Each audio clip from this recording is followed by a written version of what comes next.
Derecho Romano para el doctor Nizama.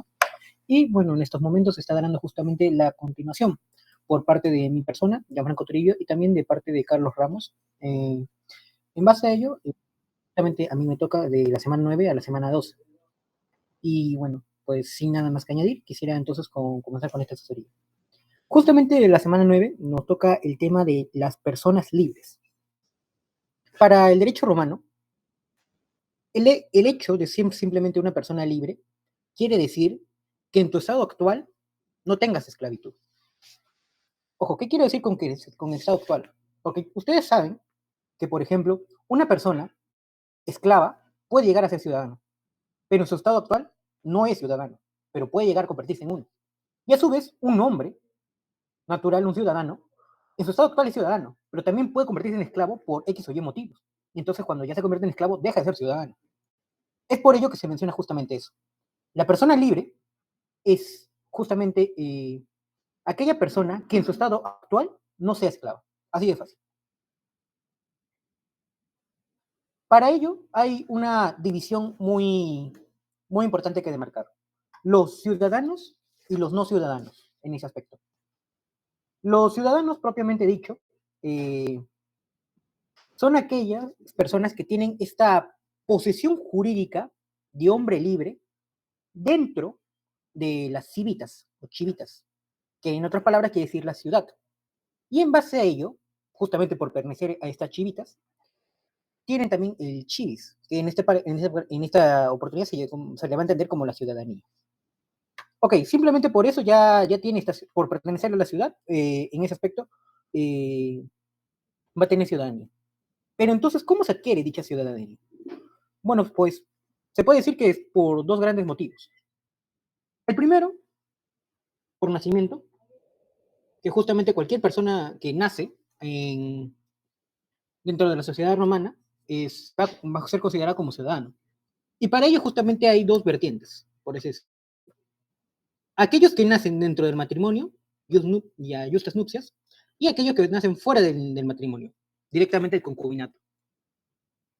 Ambos siguen siendo ciudadanos, solo que lo que importa aquí es en qué momento va a adquirir la condición como tal. ¿Por qué menciono esto? Porque si se nace dentro del matrimonio, aquella persona que justamente es concebida como tal, va a tener la misma condición que tiene el padre romano. ¿Qué quiere decir esto? De que puede pues, prácticamente justamente hereda su ciudadanía en base a ello. Pero si es por concubinato, como es en el caso de la fuera del matrimonio, va a adquirir la condición actual que tiene la madre.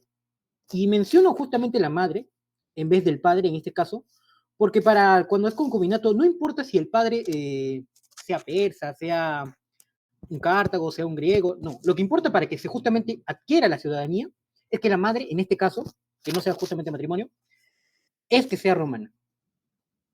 Y si, por ejemplo, no están casados un romano y, digamos, una mujer persa, una mujer griega, no se le va a conceder el grado de ciudadanía. No se le va a conseguir esa condición de ciudadanía. Ya, eso con respecto justamente a esas dos vertientes del nacimiento. Pero también está la otra posibilidad cuando se dan por hechos posteriores al nacimiento. Como lo he mencionado, los esclavos también pueden llegar a convertirse en hombres libres por medio justamente de tres versiones. La manumisión, por medio de actos solemnes, y también por la secuencia que se establece por la lex aelia sentia. La manumisión es un tipo de pago que se emplea en el Estado. Los actos solemnes es cuando simplemente por testamento se le quiere dejar de libertad al esclavo por propia voluntad. Y la lex aelia sentia es por darle más motivos, o mejor, sí, darle más motivos al Estado para recaudar más dinero mediante tributos. ¿Sí? Por ejemplo, si le decíamos, fijamos que algunos esclavos sean libres, durante un tiempo van a ayudar a la economía. Y bueno, es un tema más económico, más político. En cambio, mediante la concesión especial, es por un tipo de, digamos, interés a fin meramente político. Cuando se refiere a la etapa de la República, se le conocía como populus, y cuando justamente se refiere a la etapa del Imperio, se le conoce a este proceso como el Senado Consulto. Pero más que todo era un aspecto político, porque lamentablemente, simplemente no tener esa condición, como ahorita vamos a ver en unos momentos, priva a tener muchos derechos que ofrece justamente el ius civilis. Y en base a ello, seguramente por intereses particulares, es que justamente se brinda estas oportunidades a otras personas que seguramente habrán perdido su capacidad, porque ya también vamos a ver cómo se pierde justamente esa capacidad, pero bueno, ahí está la opción, en caso de que sea por concesión especial. Eso con respecto a justamente estas maneras de adquirir la ciudadanía. Ahora, vamos al tema de las prerrogativas. Cuando mencionamos a las prerrogativas, nos referimos justamente a la plenitud del estatus del ciudadano romano. ¿Qué queremos decir con esto? Como lo he mencionado hace unos momentos, lo que ofrece el Ius Civilis a al ciudadano romano es prácticamente un vasta oportunidades de derechos y también de potestades, de facultades, que tiene simplemente por el hecho de nacer en Roma y también, como lo he mencionado, en las dos formas de cuando es por nacimiento. Por esa simplemente facultad ya tienen ciertos derechos. En este caso, estas facultades, estos derechos, se pueden dividir en tres. O si son de orden político, si son de orden meramente civil, o si son monedas. Ahorita vamos a hablar, también vamos a hablar de las monedas. Pero comencemos primero con el orden político. Este orden político también lo pueden llamar como ius publicum, porque trata más que todo de un tipo de pedida tutelar hasta cierto punto. Y esto menciono por qué. Porque la mayoría de los derechos que tienen justamente del orden político se basan en pedidos, en solicitudes. Por ejemplo, el primero, el ius honorum, que es prácticamente acceder a la magistratura mediante un tipo de problema, digamos, sí, digamos, problema legal. El sufragio, el ius sufragi, es cuando justamente el pedido que se tiene para poder intervenir y también votar en la comisia. El sacrorum, el ius sacrorum, es aquel que tiene el pedido que se realiza para acceder a las colegias sacerdotales, mejor dicho, pertenecer en ese aspecto religioso. Y por último tenemos al procatium ad populum, que es el pedido que seguramente ya lo habrán visto en teoría general de proceso, cuando nos referimos al tema de las instancias, la pluralidad de instancias. Es el pedido que se realiza para que, en casos de procesos criminales, llegar justamente al tratamiento del populus, para así verificar justamente este caso. Digamos que es como un antecedente a lo que viene siendo ahora la pluralidad de instancias. Ya, estos son con respecto a, sí, justamente las prerrogativas de orden político. Ahora, con respecto a las prerrogativas de orden civil, o también llamadas ius privatum, tenemos justamente al ius commerci, que se encarga justamente de efectuar los actos y negocios jurídicos. El ius connubii, que justamente es celebrar las justas nupcias y también fundar consecuentemente la familia. Ser testamentario, tanto activo como pasivo. Activo, cuando justamente la persona puede hacer su testamento, y pasivo, cuando alguien puede recibir este testamento.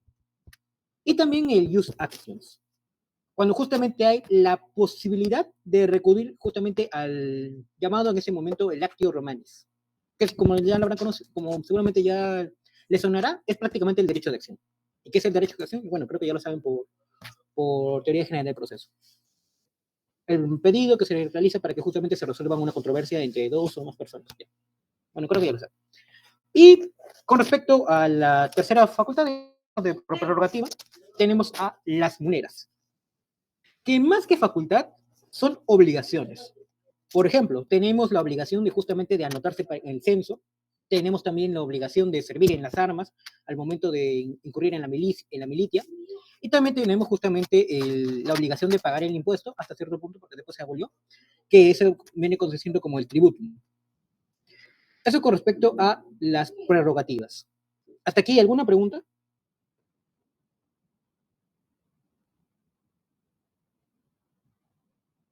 ¿Alguna duda que tengan?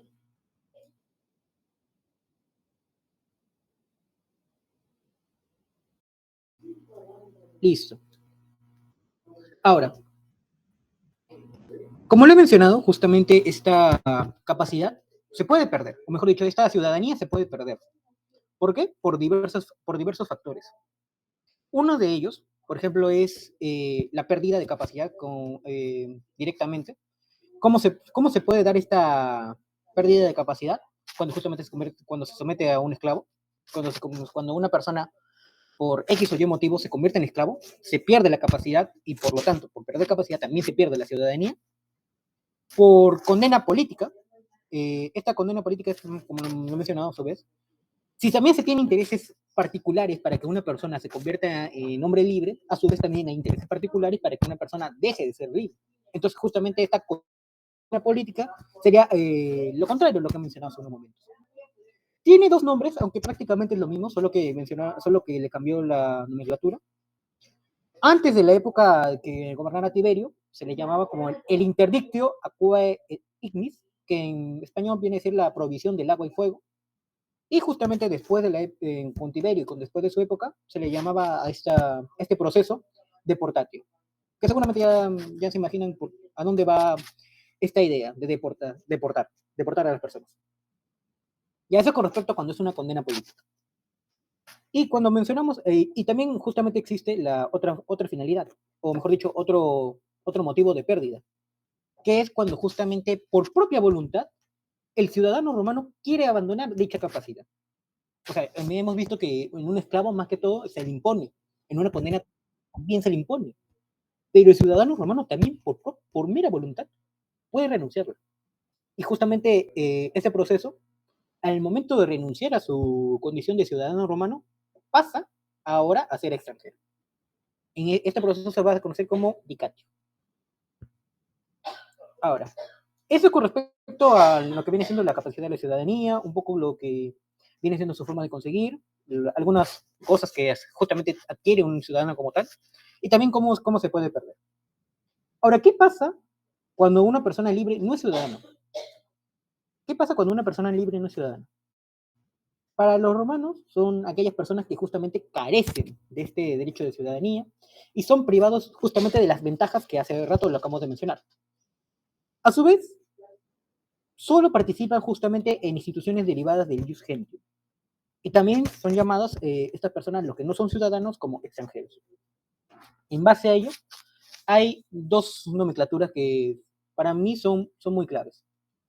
Estas dos. Cuando justamente el ciudadano romano o la sociedad romana considera como si es esclavo, o mejor dicho, disculpa, si considera que es peligrosa o no. Si es un extranjero peligroso, se le va a llamar hostes, extranjero enemigo.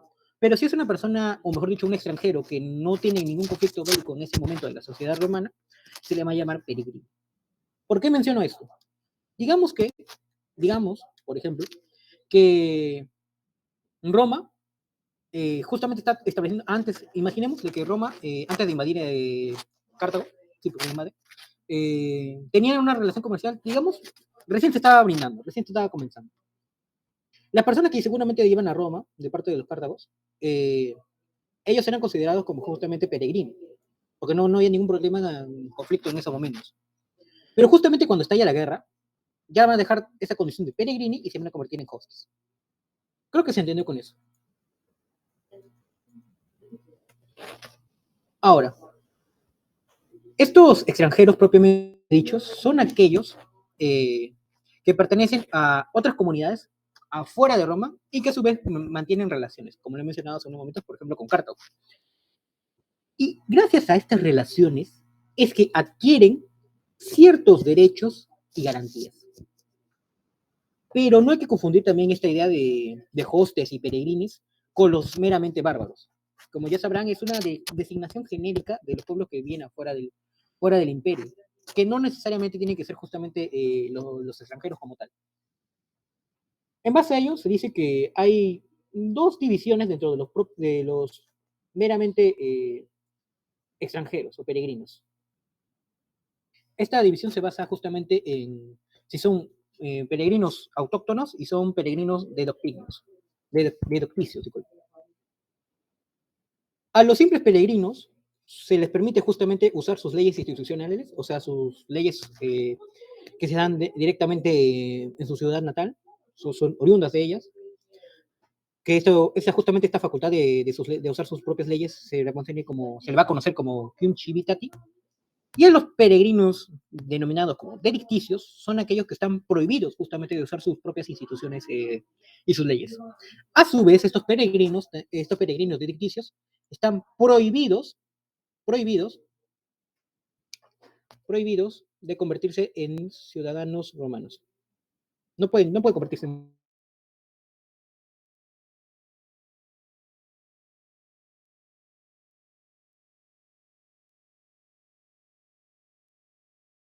Pero a su vez también era como una categoría un poco superior a los peregrinos, pero no llega a equipararse con los ciudadanos romanos. Y justamente existen dos clases. Los latini veteres, que prácticamente vienen a ser los antiguos habitantes de Latium, pueblos cercanos a Roma, y que gracias a movimientos sociales también se acuñaron a esta dominación las colonias fundadas justamente en la Liga Latina. Y también está lo que viene siendo las colonias propiamente dichas latinas. ¿Qué quiero decir con colonias? Pues creo que ya saben que Roma, hasta cierto punto, bueno, hasta cierto punto no, evocaba en varios momentos de su historia a conquistar algunos pueblos. Ya le he mencionado justamente Cartago y a Persia en unos momentos, también el pueblo griego hasta cierto punto, digamos, por así decirlo, que justamente realizaban este procedimiento para mantener el espíritu de los romanos sobre las regiones ocupadas. En base a ello, existen justamente dos tipos de colonia, y que justamente los ciudadanos que viven, mejor dicho, las personas que viven en dichas colonias, van a tener o van a poseer ciertos derechos. Por ejemplo, si es considerada como una colonia romana, o sea, los ciudadanos o que justamente por ser un territorio que antes no era suyo y que pasa justamente a anexarse a lo que viene siendo para la sociedad romana, y está ocupado justamente por ciudadanos que son propiamente romanos, pues van a tener las mismas capacidades que aquel que haya nacido, por ejemplo, en la capital. En cambio, si es una colonia latina, que son conformadas por latinos y que también están conformados por romanos que ya no son ciudadanos, como por ejemplo, si pierden por voluntad propia su capacidad, pues van a tener justamente esta prohibición de no tener esta capacidad de ciudadanía.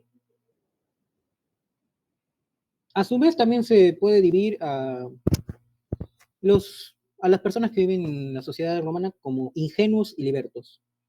Los ingenuos, como lo he mencionado hace unos momentos, son aquellas personas que nunca estuvieron sometidos a la esclavitud. Y esto lo menciono y esto lo menciono justamente porque para tener la capacidad de ser ciudadano, puede que hayas incurrido a la esclavitud y que después justamente hayas conseguido tu libertad. Y igual puedes tener justamente la capacidad de ser ciudadano. Pero justamente los ingenuos son para aquellos que nunca han sido sometidos a esclavitud. Esta condición nace prácticamente del nacimiento. Y justamente se le brinda esta condición de ingenuos también justamente cuando la madre, en cualquier momento de la gestación, justamente del que está por nacer, el naciturus, obtuviera la libertad, si fuera, por ejemplo, esclava, y después justamente, no, disculpe, si era libre y pasa la esclavitud, pero en ese momento estuviera gestando a un hijo, ese, el niño que nace en base a ello, van a ser libre. Porque en un momento la madre estuvo libre, por así decirlo. Esta condición, durante la gestación, se la adquiere en pro a la vida que está por nacer. A su vez, esta condición de ingenuo no se le quita, por ejemplo, si es por error, digo por error, digo por error porque puede conducirse ciertas confusiones, digamos, que justamente estuvo sí, digamos que justamente estuvo en un lugar inadecuado. Digamos que está justamente llegando a un puerto, sí, está llegando a un puerto. Justamente al costado, digamos que la sociedad Cartago está tramitando esclavos. Un esclavo se parece mucho a la persona que justamente es ingenua. Y si, no sé, este grupo de esclavos se junta justamente con esta persona y se hacen un cambio sin querer y después es tratado como esclavo, esta persona no pierde su condición de ingenuo y no es o bien, si puede ser tratado como esclavo por esa confusión y pasan, no sé, digamos 2 años y la gente todavía cree que sigue siendo esclavo por este error de confusión, no va a perder la condición de ingenuo cuando justamente cuando se descubra que nunca ha sido esclavo. No va a perder esa condición de ingenuo. O también aquellas personas que son esclavizadas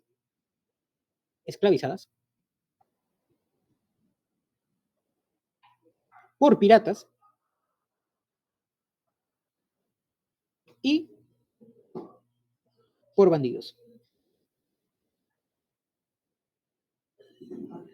Y esto se menciona porque es más que todo por un conflicto bélico que por un conflicto, digamos, civil. Como ya saben, cuando una persona se vuelve esclava, al menos para la sociedad romana, es cuando pierde, o mejor sí, digamos, pierde, en base a que ya no puede pagar cierta cantidad de monetaria. O sea, prácticamente caer en deshonra, caer en quiebra, o véase la forma en justamente monetaria que él pueda perder. Pero si es ajeno a su voluntad o ajeno a algo de sus posibilidades, como por ejemplo una acción puramente bélica, para la sociedad romana no se le va a considerar en este trato como un esclavo, va a seguir considerándose como un ingenuo. Eso con respecto a las personas que nunca estuvieron sometidos a la esclavitud. O sea, la condición para las personas que nunca estuvieron sometidas a la esclavitud. En cambio, para aquellas personas que han sido libres, después esclavos, y que a su vez volvieron a ser libres, esclavo, libre, esclavo, libre, esclavo, esclavo, libre, esclavo, libre.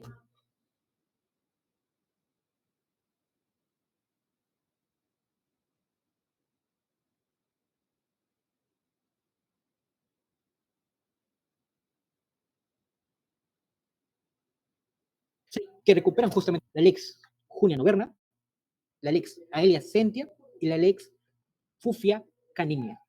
Caninia. La primera, la Novarna, otorga justamente los derechos en base a su libertad en sí misma. ¿Ya? Y justamente ya no van a tener este nombre de libertos, sino más bien, prácticamente lo que va a hacer es cambiar la nomenclatura a latinos justinianos. Y ya me imagino, ya en base a ese nombre ya sabrán a quién es el que permitió esta Latinus, ay,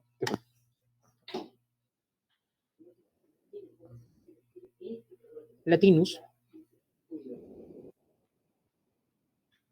Justinianus.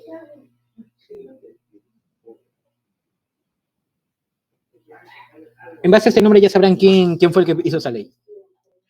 La Elex Aelia Sentia es que le brinda justamente una categoría, por así decirlo, de lo que he mencionado por acá, para así poder identificar a las personas libertas entre peligrosas o no peligrosas en ese aspecto. O mejor dicho, aquellas personas que pueden utilizar sus propias leyes y a las que no. Se le menciona justamente esa diferencia. Y por último, para este tema, se tiene justamente la Lex Sufia Canina, que se le permite hasta un cierto tiempo que se realice un máximo de 100 manumisiones. Y como sabrán, la manumisión es como, por así decirlo, el pago que se le brinda a una persona para que deje de ser esclavo. Y esto se menciona para que todas las personas instantáneamente no se conviertan en libres, porque eso puede ser un golpe duro a la economía como tal. Pero a su vez, se le brinda justamente esta salvación para las personas que pueden recuperar dicha libertad. A no tener nada, a tener 100 como un límite, pues es un gran avance en ese aspecto.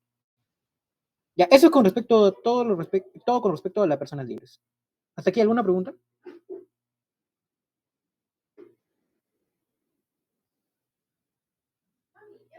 ¿Alguna pregunta que quieren realizar en estos momentos? Sí, Paulo. Sí, Jan, tenía una duda. Gracias más bien por la explicación. Era el tema de, en el caso de los libertos que bajo las leyes adquieren pues una libertad, eh, digámoslo así, uno que eran los latinos junianos y me parece la otra clase de libertos que eran como una analogía con los latinos peregrini, me parece, si no me equivoco. No, pero directamente acá. Con edictios. De Ajá. Voy a ponerlo acá también. Ellos, por ejemplo, si en caso recuperen la libertad, o sea, solamente serían libres, pero no necesariamente serían ciudadanos, ¿cierto? ¿O me equivoco? Sí, solamente serían libres, porque justamente estamos en la división de no ciudadanos. Ah, ya, ya. Gracias. ¿Hasta aquí alguna otra más pregunta? ¿Otra pregunta que quieran realizar?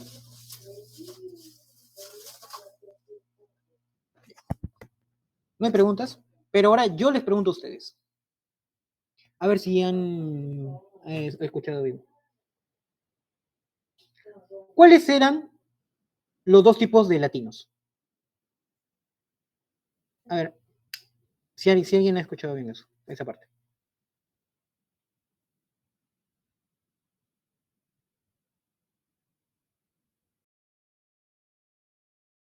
¿Alguien?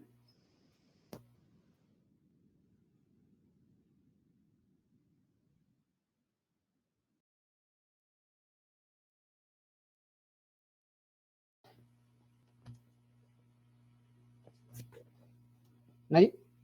Bueno, entonces lo voy a repetir. Los dos latinos son así. Los véteres y los colinian y coliani. Los véteres son los que prácticamente son los habitantes que vivían cerca, relativamente cerca a Roma, no confundir con los bárbaros, no bárbaros, no bárbaros. Y los coliani ya seguramente las habrán acordado con respecto al tema de las colonias.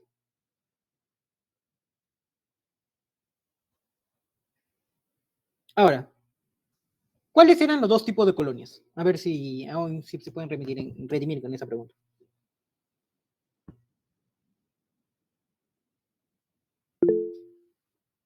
¿Mayela?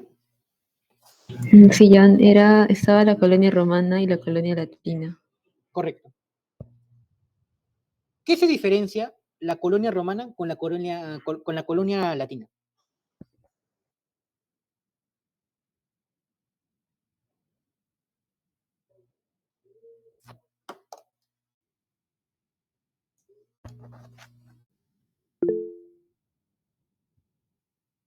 A ver, otra vez, Mayela. Sí, ya podría estar en la ciudadanía la diferencia, ya que en la colonia romana mencionaste que estaban los ciudadanos propiamente romanos y en la colonia latina estaban ahí pues, justamente ¿no? los de origen latino, los latinos y romanos, pero que ya no eran ciudadanos propiamente. Correcto. Esa es la diferencia. Muchas gracias, Mayela. Ah, y por cierto, las personas que participen van, por mi parte, van a conseguir, digamos, un premio. Creo que no lo mencioné, no lo mencioné, ¿no? Ah, disculpen. No. Pensé que sí le había dicho. Bueno, eh, eso es prácticamente todo con respecto a la semana 9. Ahora pasamos a la semana 10. El concepto de familia como tal. Poder decir.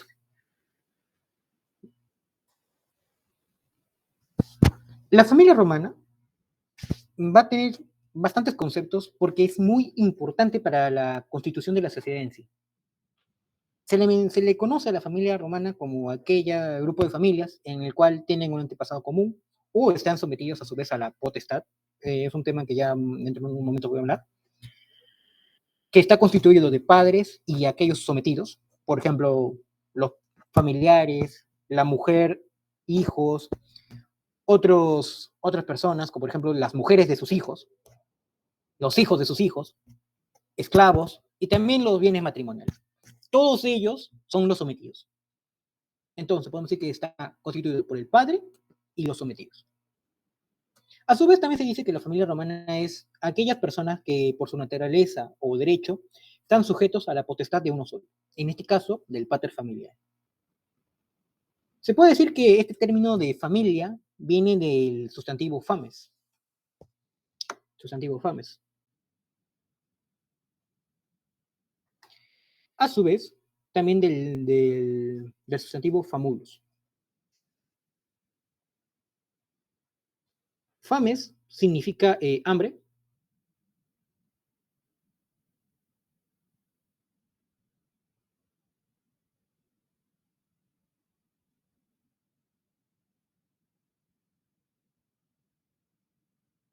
Se dice que la palabra de familia, de hambre, es porque dentro de la sociedad romana se va a contemplar dos tipos de hambres. El hambre individual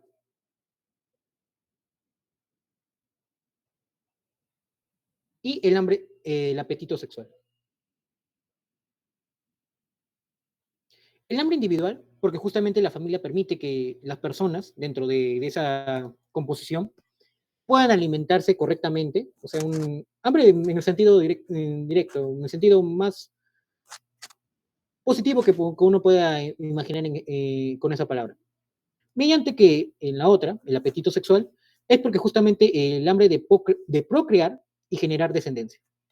Entonces, en ese caso, generar, por una parte, durante el hambre individual, una manutención, digamos, hasta cierto punto, no cometería ese término, pero para que se pueda más o menos entender, y por otra, de procrear.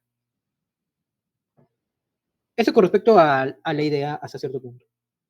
Y el siguiente, según por así decirlo, del concepto por qué se le dice que es también de siervo, porque al fin de cabo todas las personas que pertenecen a la familia, excepto una, están sometidas al poder de alguien. O sea, prácticamente son siervos, pero no son siervos, es una analogía, por así decirlo.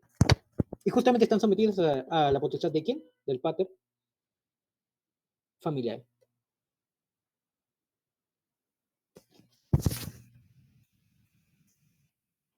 Se puede decir que tiene hasta cierto punto su origen en base a también conceptos que son griegos.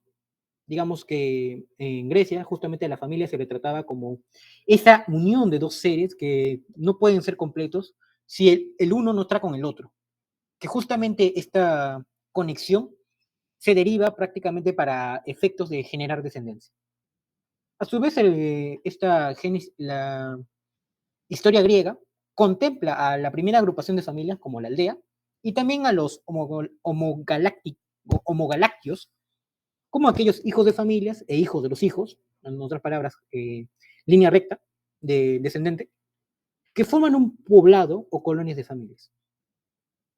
A su vez, hay algunos autores, en ese momento, propiamente dicho, griegos, que también trataron de complementar esta idea de familia.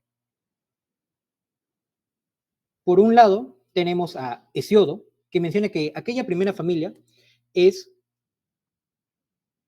la que está compuesta por la mujer y el buey.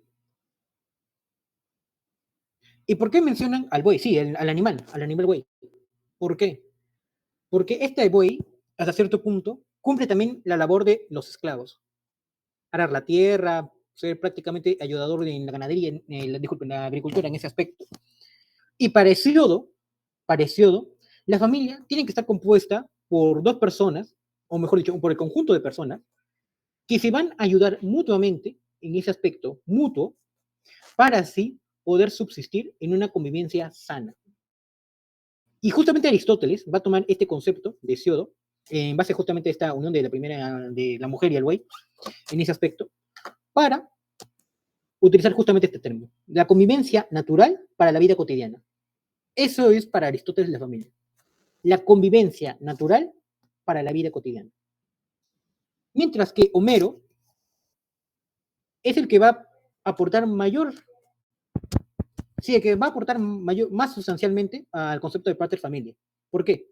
Porque menciona que todas estas personas que menciona Aristóteles, es para su convivencia natural, tienen que ser dueños de alguien. Y en este caso, los griegos van a tomar, los romanos lo van a tomar con el concepto de pater familiae. Este poder de ser dueños tiene que estar en la ley. A su vez, Carondas y Epímenes concuerdan de que la familia es aquella asociación que se da para darse las necesidades diarias. Carondas menciona a los Homo capiens y Epímedes menciona a los Homo sapiens. Esto es solamente por mero uso de términos, porque como lo he mencionado acá, ambos coinciden que es esto. Los Homo capiens, que pertenecen todas estas personas al mismo pesebre, y Homo sapiens, que todos comen de la misma mesa, o artesa en este caso. ¿Hasta aquí alguna duda con respecto a seguramente el origen de la familia y algunas definiciones como tal de la familia romana?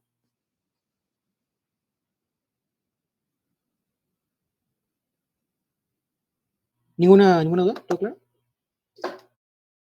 Listo.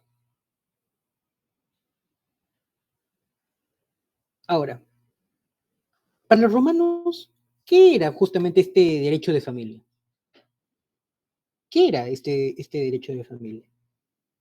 Tenemos, por así decirlo, tres doctrinas que pueden aplicarse hasta cierto punto. Directamente Ulpiano, entendiendo de que justamente él vivía con relativamente ese tiempo, mencionaba que era aquella potestad que se le da al pater familia para tener justamente el dominio en la casa, aún sin tener hijos. O sea, el dominio que se tenía directamente en el hogar con respecto a la facultad de todo lo que pueda suceder dentro de la casa, a pesar de no tener hijos. Y entonces, ¿a quién recaía? A la mujer y al posible esclavo. Díaz menciona a su vez que es justamente esta familia, para el derecho civil, disculpen, para el derecho de la familia como tal, es aquella necesaria para que justamente esta organización conocida como familia nazca, viva y se extinga. En otras palabras, que justamente se pueda dar el flujo natural del nacimiento, de su creación, su experiencia pura durante todo el proceso que se tenga que dar, todas las vivencias que puedan ocurrirse en esos momentos, y que naturalmente se extinga por la muerte de todos los familiares. Pero el que justamente brinda más conceptos propiamente, digamos, de derecho, es Savigny, porque menciona al derecho de familia como aquella rama del derecho que va a tratar de regular justamente la institución familiar, en base al parentesco, patria potestad y el matrimonio.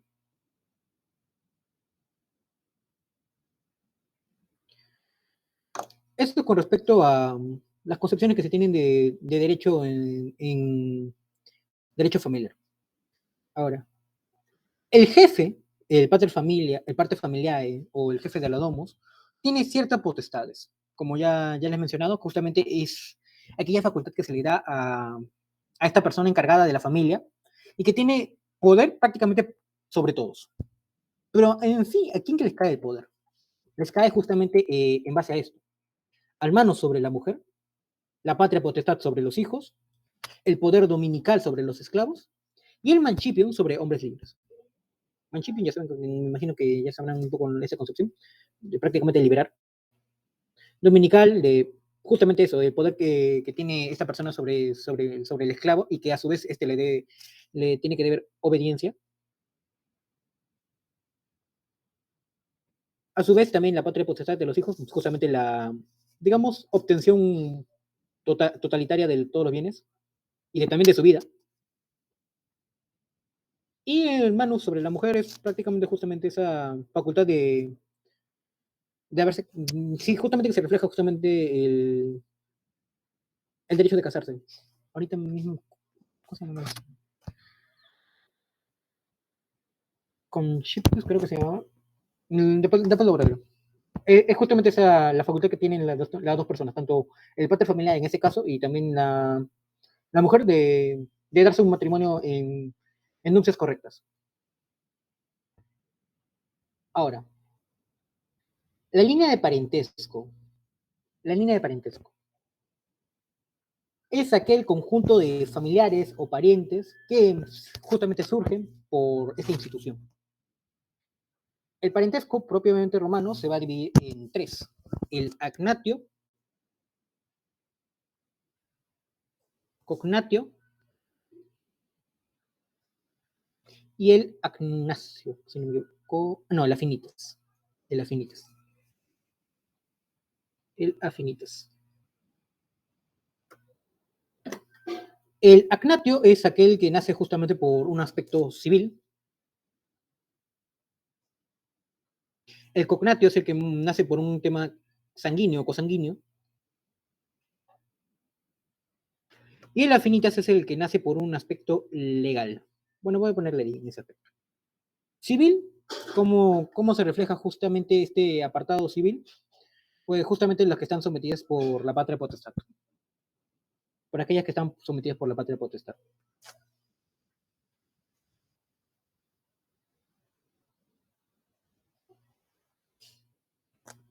El sanguíneo, pues prácticamente los que son parientes directamente de la sangre, pueden ser tanto hijos, abuelos, en ese aspecto, tíos, sobrinos. Y los afinitas son los que justamente brinda esta relación por medio de las leyes. Y que también surge justamente consumado el matrimonio.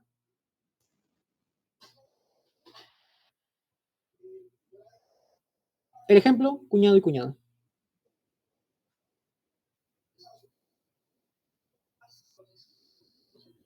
Creo que se va a entender si, por ejemplo, lo menciona así. Una persona se casa con otra persona, este es el hombre, esta es la mujer, esta persona tiene a su padre, tiene a su madre, y esta persona, digamos que solamente tiene a su padre. La mujer está sometida al patria familiar, al poder de, sí, de la patria potestad de su padre, y el hombre también está sometido al poder de su padre. Ahora, la mujer, al momento de casarse, está también sometida a la, o mejor dicho, gana la relación de afinitas con respecto al padre de su marido. Pero a su vez, también el marido gana también esta relación de afinidad con el padre de su mujer. Creo que ya se entendió con ese aspecto. Así que, no sé, ¿alguna consulta hasta aquí en estos momentos? ¿Todo claro? ¿Todo correcto hasta aquí esta relación? Stephanie, dime. Sí, Jane, disculpa, no entendí muy bien la diferencia de agnatio con afinita. Si ella me dice que una es por ley, la otra es de manera civil. No lo entendí muy bien. No sé si podrías volver a explicarlo, porfis. Sí, claro.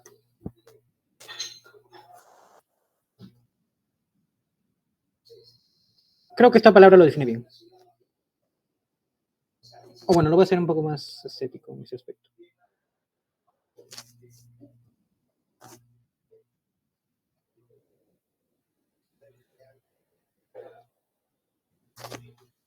O seguramente ya lo va también a ver con Carlos dentro de un momento, pero el tema de aquel tutelado, aquel curado, todas aquellas personas que no tienen relaciones de sangre, o bueno, que posiblemente no tengan relaciones de sangre, pero por tú ser justamente un tutor o un curador,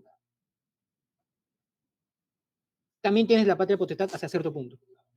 El tutor se le ve un poco más evidenciado esto, más que el curador, pero igual se lo menciona porque hasta cierto punto se hace responsable de lo que pasa con los bienes, justamente eso. Y por eso hace unos momentos cuando se mencionó sobre el sometimiento que se recibe en la familia, o sea, el padre de familia y los sometidos, y sometidos justamente porque se mencionó justamente los sometidos con los bienes, se refleja justamente en el aspecto de la curatela.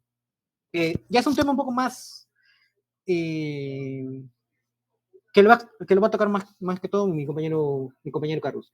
Pero le voy adelantando que este es un tipo de protección para los bienes en caso de alguien que no se pueda proteger. Ya, listo. Y lo mismo para el hotel. Y a su vez también lo mismo para los esclavos. Entonces creo que ahí sí un poco se refleja. A ver, voy a hacer conmigo. Padre familia, esposa, digamos, hijo varón, hija mujer, pero a su vez tienen dos esclavos. Estos dos esclavos tienen su hijo. Padre familia, con todos ellos, aplica el agnacio.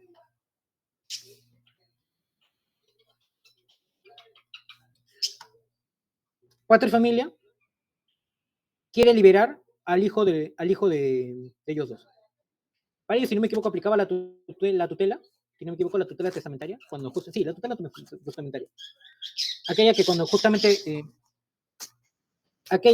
cuando muere el padre familia y si es su voluntad le da la libertad, ya pues entonces se lleva a eso.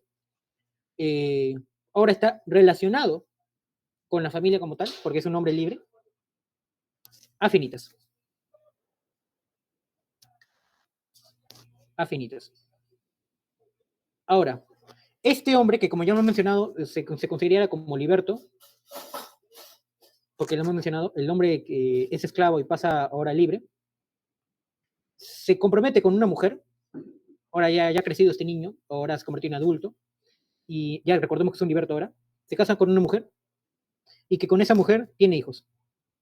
Ahora él, porque ya no está justamente sometido al poder del hombre, porque ya está muerto, pues, eh, tiene hijos, cognatio. Cognatio con su hijo.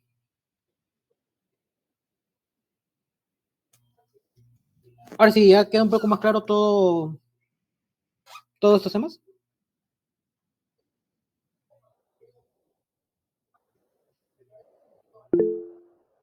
Nixia,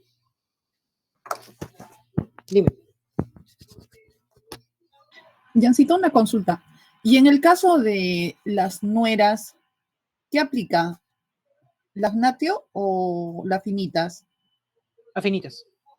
Afinitas. No era. A ver, no era. Porque, por ejemplo, el suegro estaba prohibido. Ah, el esposo de la hija de una persona. Ah, el esposo. Sí. Ya. Creo que es las natio, porque, por ejemplo, el suegro estaba prohibido de casarse con la viuda de su hijo o algo así. Eso está prohibido. A ver, vos a ver.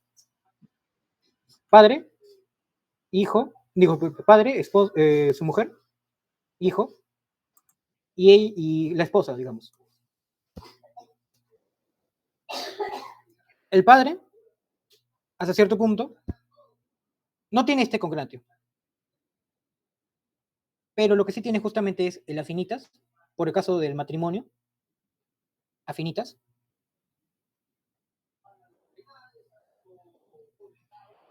En caso de la mujer. Pero, si esta mujer tiene su padre, no aplica lo mismo para el nuero. O sea, para la nuera sí, pero para el nuero no. ¿Por qué? Porque era justamente un tipo de tutela, si no me equivoco, que lo ya no ven por una división de sexo, que también lo menciona Carlos hace así se llama, no, disculpe. Y también lo va a explicar Carlos hace un momento, por tema de sexo. Se le brinda esta protección a la mujer. Porque recordemos que la mujer no puede tener hasta cierto punto esta capacidad completa sí, no se le da a la mujer la capacidad del pater familiar como tal. Siempre debe estar sometida a un tercero. En cambio, en este caso, con respecto a justamente el pater familia de la mujer directamente, o sea, su padre, con respecto al esposo, no hay nada. Solamente con la mujer. ¿Ahora sí se entendió? Sí. Listo. Gracias. Disculpen por no tener conceptos de familia moderna. Lo siento en ese aspecto. Ahora continuamos. Y el tema que justamente sigue es con respecto a los grados que se tienen justamente en las relaciones de las personas en sí mismo, lo que pertenecen justamente a la familia. En base a ello, justamente existe esta división que ahorita les he pasado a compartir. A ver. En el cual justamente se ofrecen esta línea, esta diferencia con respecto al grado que tienen con respecto a las personas en sí mismas. Se dice que es perpendicular cuando todos pertenecen a un tronco común. Ascendente, bueno, ya me imagino que sabrán, la relación que tiene el hijo con su padre, con su abuelo, con su bisabuelo, todos en esa misma línea. Y descendente, cuando a su vez el abuelo, o mejor dicho, el bisabuelo, tiene relación con su hijo, con su nieto o con su bisnieto. Creo que ya no falta mucha más explicación en ese aspecto, ya depende justamente de la perspectiva que lo vea esta persona al momento de justamente mencionar a esta relación perpendicular o justamente recta. Y también tenemos a la transversal, que es cuando justamente tenemos a un padre que tiene dos hijos. Es transversal porque justamente esta relación que nace entre estos dos, que ahora como lo habrán sabido, si son dos hijos de la misma persona, son hermanos. Pero no tienen justamente un tronco recto, sino más bien un tronco que se diversifica en base justamente a todas las personas que nacen de esa propia consanguinidad. En base a ello tenemos también a los primos, a los primos nietos, en ese aspecto, a los tíos, a los sobrinos. Eso con respecto a justamente esta recta que se realiza en la sociedad romana.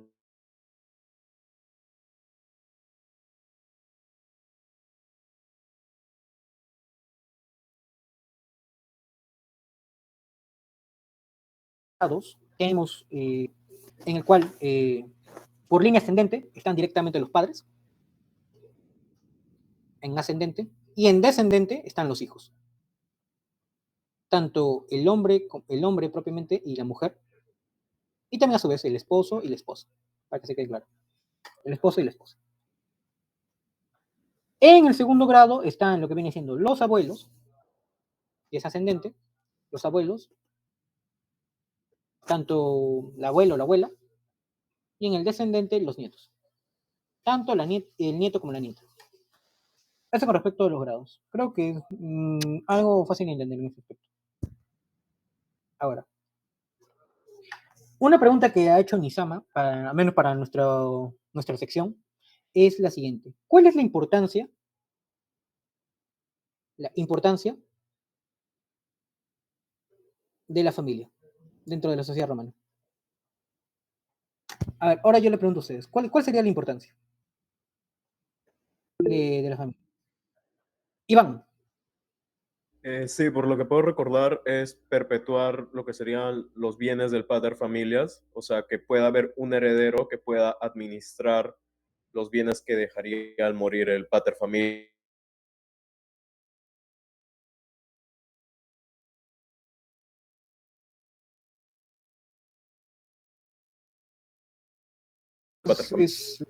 Es importante por eso. A ver, Nixia, tal vez quiera decirnos algo más. Crecimiento demográfico. Por crecimiento demográfico, o sea, aumentar la Más población por personas. medio de la procreación, digamos. Claro. Ya, Era aumentar la importante. procreación. Ya, Nixia y Iván han respondido. ¿Alguien más que se anime? A ver, ¿quién ha levantado la mano? Anthony. A ver, Sí, Anthony. ser la unidad básica y fundamental de la sociedad romana. Ya es la única unidad básica fundamental de la sociedad romana. Y, a ver, ¿alguien más? ¿Alguien se anima? Ya, Jesús. A ver. También diría que es fuente creadora de ciudadanos romanos, ¿no? Ya, fuente creadora de ciudadanos romanos. Hasta cierto punto todos están correctos, pero justamente todo lo que he mencionado se relaciona en algo. Y justo hace unos momentos, es el fundamento para que se den los derechos civiles. ¿Y por qué menciono esto? Porque justamente el tema anterior hemos visto que todo, hasta cierto punto, se basa en esto. ¿Dónde está? Aquí está, el nacimiento. Y el nacimiento propiamente se da justamente dentro del matrimonio o fuera del matrimonio. Te lo he mencionado, pero sigue siendo familia. Sigue siendo familia. ¿Y justamente para qué? Para ser considerado como ciudadano. Creo que Anthony fue el que lo mencionó, así que a él lo voy a considerar, pero también no solamente basta en eso, no solamente basta en eso, porque como lo he mencionado también justamente en el tema anterior, todos estos beneficios, como lo he mencionado, son de orden político. Y si menciono que justamente por nacer dentro de una familia, válgase un poco la simplicidad en toda la explicación anterior, obtiene estos beneficios políticos, entonces se puede decir que la familia también es, ¿dónde está? A ver, ¿dónde estás? Aquí. Fuente de derechos políticos. Ahí creo que faltaría un poco la precisión por parte de la mayoría, pero voy a aceptar a todos los que han participado en ese momento. Sí, justamente, no solamente es una clave, pueden ser varias, tengan presente ello. Nixia, dinos. Podría decirse que derechos políticos es sinónimo de poder, porque dice que el fundamento de la familia en el derecho romano se hallaba fundada sobre el matrimonio civil y este a su vez sobre el poder. El poder que daba, por ejemplo, en el pater familias era el hombre más antiguo, se transmitía de hombre a hombre, no de mujer, a pesar de que había mater familia, pero no ejercía poder sobre nadie. Sí, voy a volver a retomar a Sergio en este momento. Justamente el derecho familiar, te compromete justamente eso, parentesco, consanguíneo, no consanguíneo como lo habrán visto hace unos momentos. Sí, justamente con respecto al tema de por acá. O sea. Bueno, ya lo hemos mencionado justamente. La patria potestad, justamente el poder que mencionas, y se expresa en el matrimonio. Ahora sí ya ha quedado un poco más claro, creo, ese aspecto. Entonces, sí, ahora yo le menciono, ¿cuál es la importancia de la familia en la sociedad romana? Ustedes ya saben que es el fundamento de los derechos civiles, ya lo habremos visto en las personas libres, porque es tan importante justamente nacer dentro de una familia, o mejor, sí, nacer dentro de una familia, porque es una forma que le brinda justamente esa ciudadanía, y también ser por justamente esta fuente de los derechos políticos, como lo he mencionado en un momento, todas esas facultades que tiene una persona libre, un ciudadano romano, por el simplemente hecho de nacer dentro de una familia. Vuelvo a repetir. Creo que ha quedado todo claro. Me confirman todo ello con respecto a la importancia.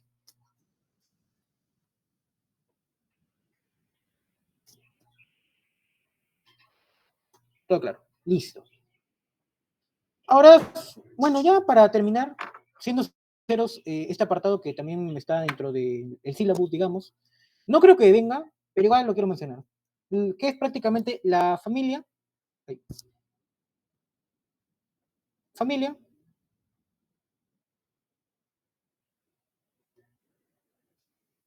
en Perú. O en la nomenclatura actual, en la actual peruana. Ya, digamos de que justamente se admite en Perú, el concepto de familias se admite justamente varios significados, justamente por tener un sistema pluricultural.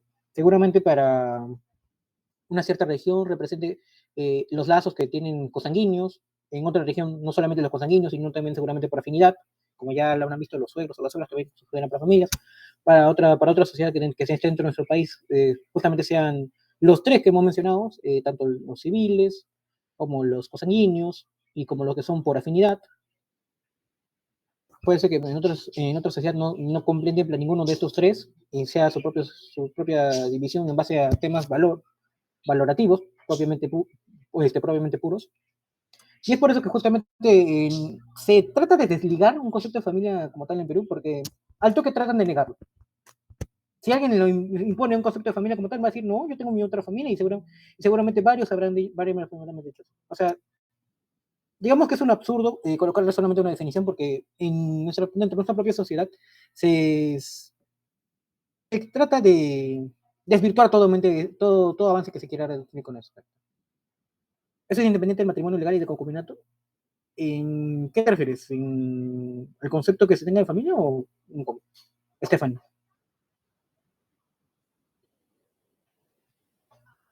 Sí, lo que pasa es que tú dices que la importancia de la familia es este derecho civil, ¿no? Pero familia, yo me refiero, no importa desde, o sea, el matrimonio como concubinato, o sea, no es un matrimonio legal, pero, pero es una familia como tal, ¿no? O sea, a eso me refería. ¿Hay una distinción Por o eso no? justamente digo que existen varias definiciones. Porque justamente algunos pueden decir, mira, me estás dando muchas más razones. Uno puede decir que la familia es puramente concubinato, o sea, que estén dos personas que seguramente procreen y tengan un hijo y que a veces no están casadas, pero justamente están. Otras personas que piensan que también tienen que estar casados, solamente los casados, y que a su vez tengan hijos o no sé, nietos a su vez. Ellos son familias. Y a su vez puede decir que no, pueden ser, otra vertiente dice no, pueden ser ambas. Puede ser tanto el concubinato como el matrimonio legal, y ya. Justamente si se trata de especificar concretamente qué es la familia, se va a tratar muchas posturas. Y eso puede llegar a ser un poco engorroso. Álvaro. Sí, en esa línea tenía una duda. ¿El esclavo se puede decir que puede formar parte de la familia? Es parte de la familia, porque está sometido al poder del pater familiar. Y vuelvo acá un poco justamente cuando lo preguntó, si no me equivoco, Stephanie, creo que lo mencionaste. Eh, ¿Quiénes son los representados en actio? Los esclavos, y a su vez también los tutelados y los curados. A su vez de que recordemos que el esclavo también puede llegar a ser libre si el pater familia lo decide así. ¿Ya? Y también puede tener relaciones en futuro en representación justamente de la familia como tal, del pater familiar, casarse, como justamente le hicieron un ejemplo acá, cuando se casaba con otra persona y tenía un hijo con ella, cuando ya era libre, obviamente. Entonces, en pocas palabras, sí es parte de la familia.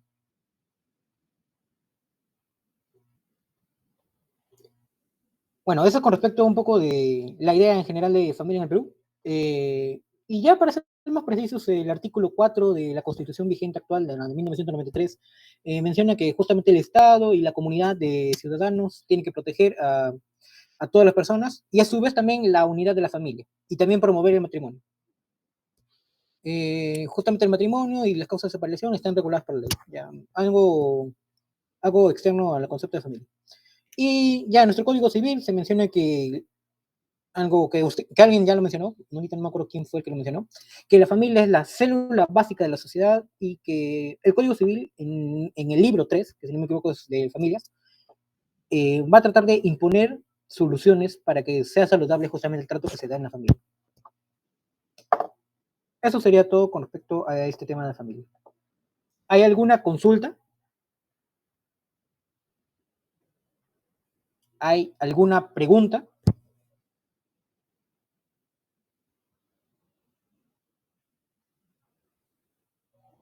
¿Algo que quisieran que lo responda en estos momentos? ¿No? Listo.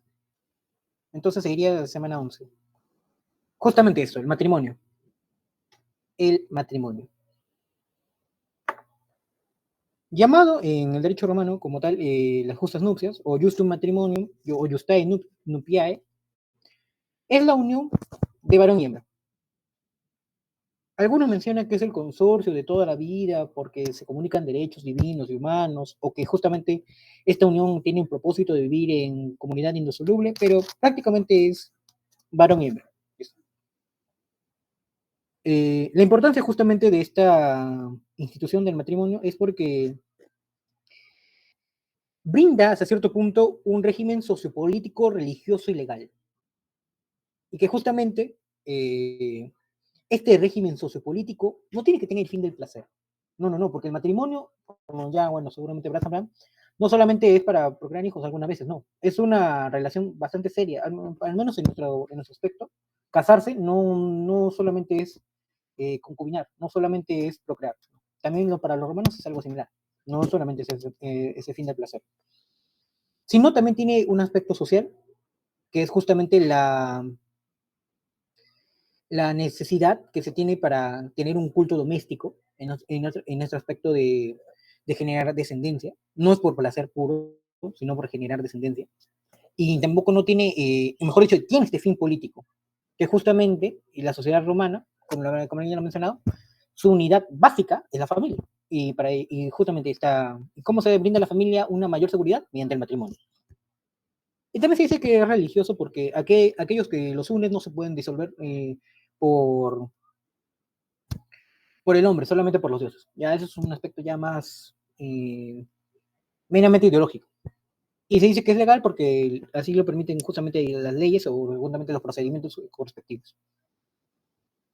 Para que dos personas dentro de Roma se puedan casar, necesitan en realidad varios requisitos, pero los principales justamente son tres.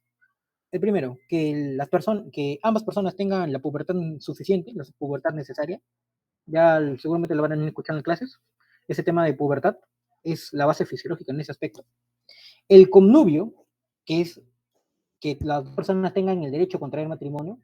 En este caso se puede interpretar como aquel pedido que se le hace al pater familiae para poder casarse, y si él acepta, dice, ah, ya normal que se casan, chévere, se casan, pues, y si dice que no, entonces no tienen el connubio en ese momento. Y digo en este momento porque después van a ver que sí se puede pedir una tutela en ese aspecto para poder casarse. Pero ya ese es otro tema por el momento. Y el consentimiento, justamente eso, el consentimiento de le brinda a la familia. Se ligan estos dos. Si le brinda el consentimiento, a su vez también le está brindando un derecho. En ese aspecto, ¿hay alguna duda con respecto a los requisitos? No sé, ¿quisieran preguntar algo? O con respecto a la importancia que tiene en aspecto social, político, religioso o legal.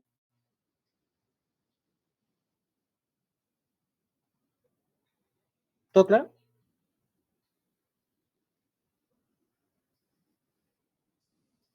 Listo. Entonces voy a continuar. El matrimonio, ya lo voy a hacer un poco más acá, ya. El matrimonio tiene tres formas.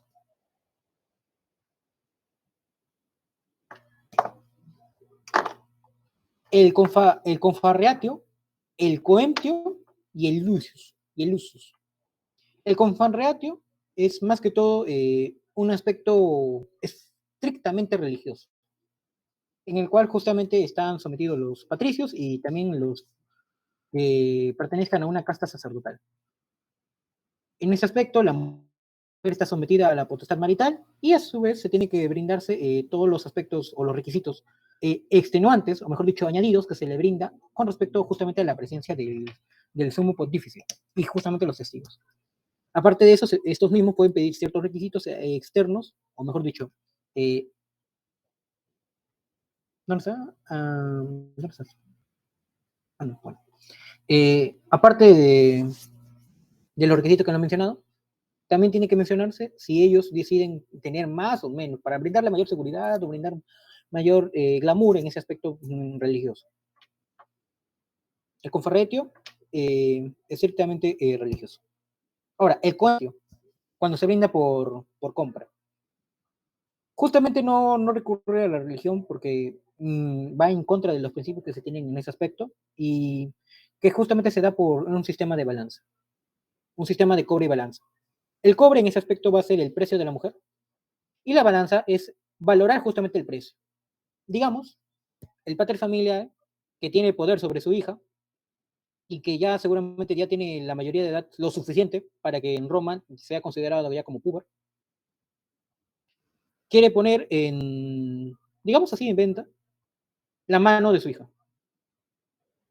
Llega otro pater familia, su hijo también es puber, entonces se puede casarse, decide también verificar justamente eso. Quiere encontrar una pareja para su hijo.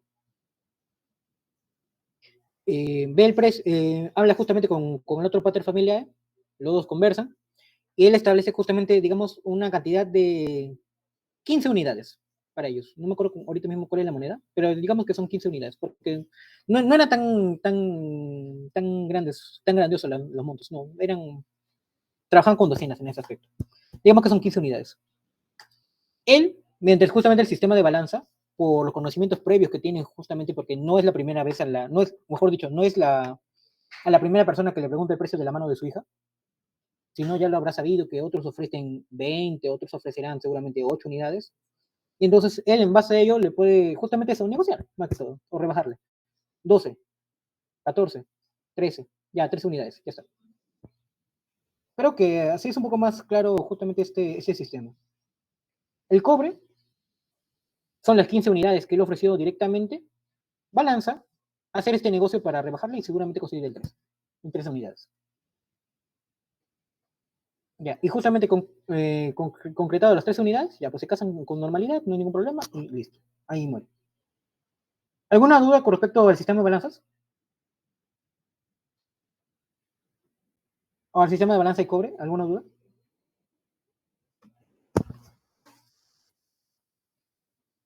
¿No? Procedo a continuar con el otro sistema, ya que es justamente el siguiente, otra forma de darse matrimonio no es bonita hasta cierto punto, es prácticamente violenta en ese aspecto. Y justamente ya sabrán por qué cuando lo menciono que el Iusus nace prácticamente del rapto de las Sabinas, que como la mayoría de ustedes sabrán, es un evento en el cual el pueblo romano, en fin, en ese aspecto, consiguió muchas mujeres en base a justamente masacrar varios hombres de unas determinadas civilizaciones aledañas y raptaban a sus mujeres para concubinar con ellas. Se dice que el Iusus tiene dos formas, en el cual justamente tienes el edictium adoptium maritalium y el maritalis affectio. El edictium adoptium maritalium es cuando un romano prácticamente secuestra a una mujer, pero como él de verdad quiere congeniar con ella, de verdad quiere tener hijos, porque digamos es su necesidad, se lo hace saber a los respectivos populus, y ellos deciden si darle el valor correcto o no. Y si le da el correcto, pues se casa. Es un tanto extraño porque esta no sería romana, pero si lo permite la populus es correcto. Y el maritalis affectio es cuando ella quiere salir de su civilización antigua, digamos la civilización que no es romana, y le pide justamente al señor que, por así decirlo, la rapte, pero no es rapto porque ya es voluntario. Bueno, ya eso se puede, digamos, discutir, pero bueno. En otras palabras, no es, en el primero no es voluntario, es involuntario. En el segundo ya parece que es, al menos hay una cierta noción de voluntad, hasta cierto punto. Por eso se dice que es psicológico. Eso con respecto al usus. Y que claro, bueno, que ya es sobreentendido que es desprovisto de cualquier forma solemne, porque de por sí la manera en que cualquiera de las dos formas, tanto el adductio ad omnum maritalem y también el maritalis affectio, se den prácticamente por secuestrar hasta cierto punto de un lugar a otro y prácticamente desprotegerle de todos, seguramente su propia familia de sangre. Más que toda la mujer. Más que toda la mujer. Ya. Eso con respecto al usus. Ahora, le he mostrado justamente las tres formas que tiene los ciudadanos romanos, hasta cierto punto, para poder casarse. Pero también hay impedimentos para que estas personas no se puedan casar. Están los impedimentos absolutos y los impedimentos relativos. En los absolutos, ya me imagino que ya sabrán cuáles son. O al menos si tienen una cierta noción, ya saben cuáles son. Están los impúberes. Ya saben, tema de edad, no es permitido hasta cierto punto que se casen, si no cumplen justamente con ese tema. Y también los castrados. ¿Castrados por qué? Porque no pueden justamente procrear, no pueden tener hijos. No pueden, más que todo, disculpen. Sí, no tener hijos. No generar descendencia. Si bien no se pueden casar, legalmente sí pueden tener hijos, ya eso es un tema de adopción que seguramente ya van a ver, o ya lo vieron, creo, si no me equivoco, con algún compañero mío, así que ya sabrán cómo ellos pueden hasta cierto punto generar descendencia, pero bueno. Y también está lo que son por temas ya meramente por la capacidad que tienen los sujetos. El esclavo no se puede casar, el esclavo no se puede casar. Puede tener concubinio, como por ejemplo lo he mencionado acá. Sí, cuando lo mencioné que justamente el esclavo que se liberaba por la voluntad de eso, ya tenía su pareja, pero no es casado, no es propiamente provista del matrimonio. También están los extranjeros en ese aspecto. Los extranjeros no se pueden casar. Extranjeros no se pueden casar. Y los que son, y los que ya han sido casados anteriormente. Casados con anterioridad. ¿Qué quiere decir esto? No puede casarse 3 veces, no se puede casar 2 veces, no, solamente una vez. Y si se queda viudo, lamentablemente tampoco no se puede volver a casar. No se puede casar, no se puede casar. Y con lo mencionado, si no me equivoco, Nixia, que un padre no puede casarse también con el viudo de su hija. Sí, con la viuda de su hija no se puede casar, porque ya está casado. En ese aspecto se respeta la fidelidad en ese aspecto. Cosa que seguramente ya es un poco contradictorio porque en la tutela van a ver que esto se desquiebra mucho, pero bueno, al menos se trató de impedirlo de manera meramente formal. Ahora, eso es con respecto a los impedimentos absolutos. Pero también hay impedimentos relativos. ¿Qué quiero decir con estos impedimentos relativos? Cuando se dan por tema de parentesco, cuando se dan por temas de carácter administrativo,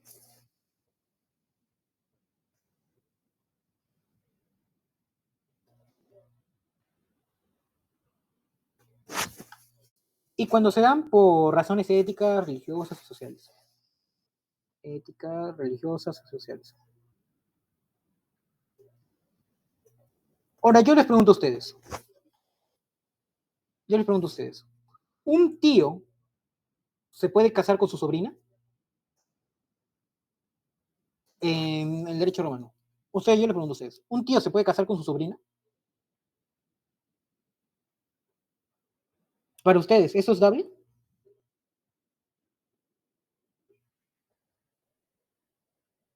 No. No.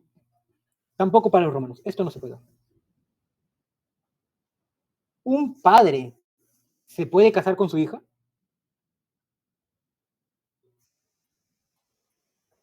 Correcto, no sabe. ¿Entre hermanos se pueden casar?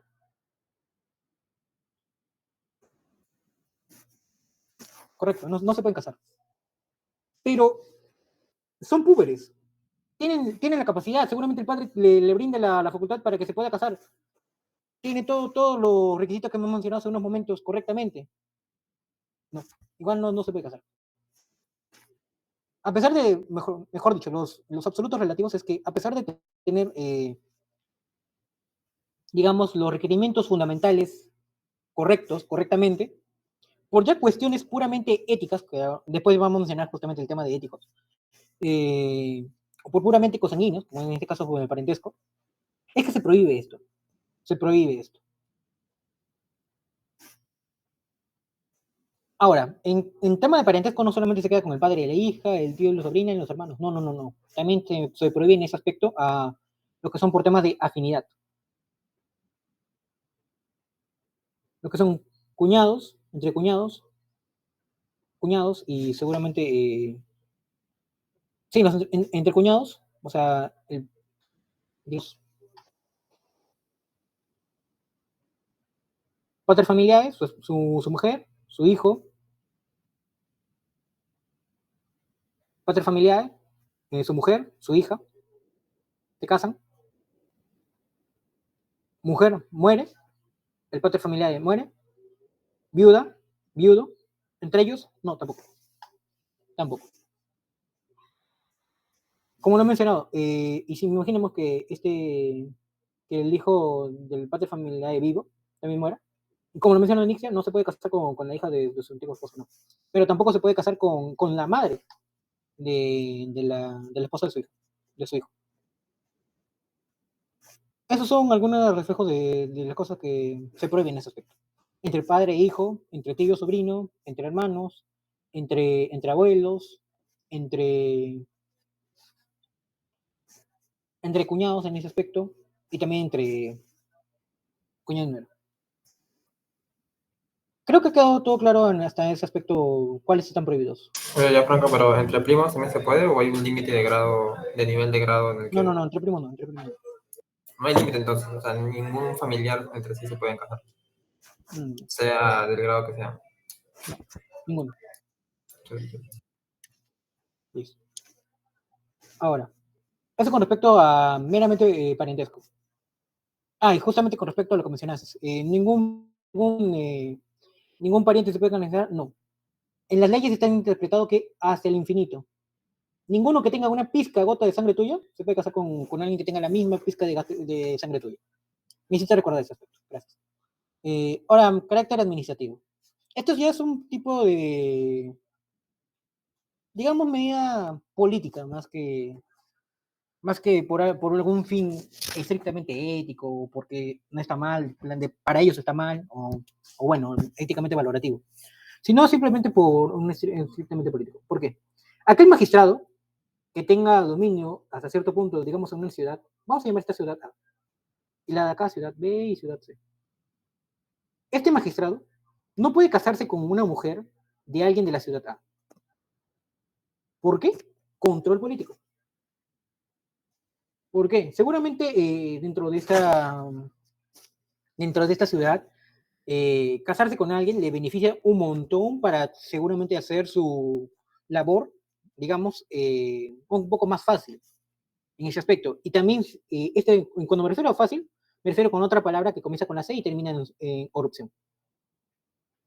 En base a ello, se hace este pedido, porque, según como he mencionado, la familia es muy importante, muy influyente, y bueno, si está casado con alguien seguramente también tan influyente dentro de esta ciudad, entonces esto puede afectar mucho la virtud de su labor. Es por ello que justamente se le prohíbe. Ahora, entonces, ¿el magistrado no se puede casar? No. El magistrado sí se puede casar, pero con alguien que justamente no dependa de su ciudad, de su función. Digamos, dentro de toda la sociedad romana. Está la ciudad B, la ciudad C, la ciudad D, ya, digamos, diversas ciudades. El magistrado se puede casar con alguien de la ciudad B, pero sigue siendo Roma, ojo, sigue siendo Roma. Y no hay problema en ello. Listo. Entonces, el magistrado de la ciudad A, junto con, conoce a alguien a una mujer de la ciudad B, se casan, llega seguramente alguien que fiscaliza justamente la labor de la A, ve que están casados, pero descubre que es de una ciudad diferentes, ya, chévere, no hay problema. Permite y se da los fines naturales del matrimonio. En ese concepto no hay ningún tipo de problema. Pero ojo, sí hay una posibilidad de que el magistrado que tenga hasta cierto punto el control de esta ciudad se pueda casar con alguien de la ciudad, de la ciudad. Pero solamente es cuando terminas justamente su periodo de magistrado. Digamos que, no estoy completamente seguro si es correcto esto, que dura 5 años su periodo de magistratura. Culminados los 5 años, si todavía la mujer de la ciudad A se quiere casar con él, entonces él ya no es magistrado, es de la ciudad A, él también es de justamente su función es de la ciudad A, se casan, y cuando llega alguien a fiscalizar, digamos, su trabajo, ve que son ambos de la misma ciudad, o mejor dicho, su función administrativa es de la ciudad A y se casa con una mujer de la A. En primera instancia puede decir que está mal, pero si descubre que ya no está ejerciendo sus labores de magistratura, lo va a permitir. No hay ningún problema en eso. Solamente cuando haya dejado de ejercer su magistratura, o mejor dicho, su labor. ¿Hasta aquí alguna duda con respecto a esto?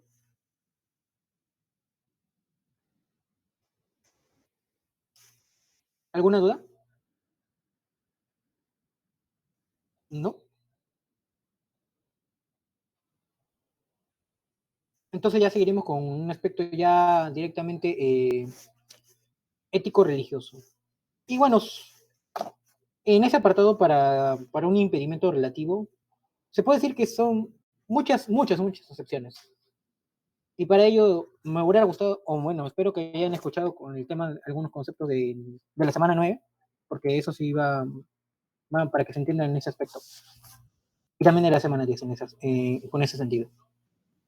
Entonces, lo que son propiamente impedidos por un aspecto religioso o social son tanto el raptor con la raptada, el adultero y el cómplice, el senator y la mujer, el tutor con la pupila, ese aspecto ya lo he mencionado justamente con la relación de civil, el anactio, el ingenuo con prostituta, el curador con curadora, soldado en servicio activo, cristianos y herejes, y plebeyos y patricios. Este plebeyos y patricios después se elimina, pero igual es importante considerar que antes estaba prohibido esto.